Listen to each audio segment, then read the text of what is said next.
Est-ce qu'il n'y a pas moyen, par exemple, de mettre les liens plus forts, avec plus d'échelle, ce qui ferait que, vu que ce qui différencie le fait que la gauche et la droite ne soient pas reliés entre eux, c'est qu'il y a manifestement moins de liens entre eux que de liens internes. Donc si tu vois, tu faisais par exemple une force d'attraction des liens qui seraient plus fortes, est-ce qu'on pourrait pas voir Mais justement plus ce forte truc entre quoi? Entre qui et qui? Juste avoir des liens qui soient plus forts, mais avec plus d'échelle, par exemple. Je vais passer sur Force Atlas 1. Parce que sur Force Atlas 1, tu peux calculer la force de répulsion et la force d'attraction. Ouais. Tu vois là à gauche. Hmm. Donc par exemple, je pourrais dire, eh ben, la force de répulsion, au lieu d'être à 200, elle va être à 400 maintenant. Ah, donc ça a juste écarté le réseau. Maintenant, si je veux dire, la force d'attraction, maintenant, elle doit être plus forte. Ouais. 10 fois plus forte. Bon, ça n'a jamais fait que ramasser le réseau encore plus. Ouais, Maintenant, voilà, ils c'est vivent. ça. Ouais.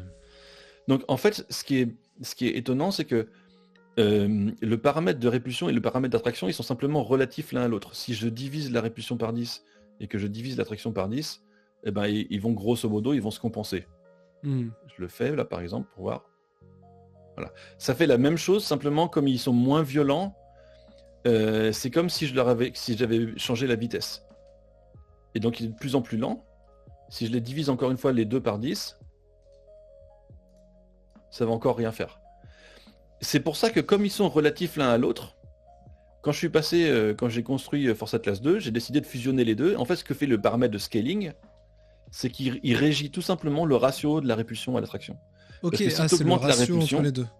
exactement. Si tu fais une répulsion 10 fois plus forte, eh ben, c'est comme si tu faisais un scaling de 10 fois plus, et puis c'est plus gros. Ok. C'est aussi simple que ça. Ok, je vois. Ok, donc l'échelle, c'est ce que ça fait au final. Exactement.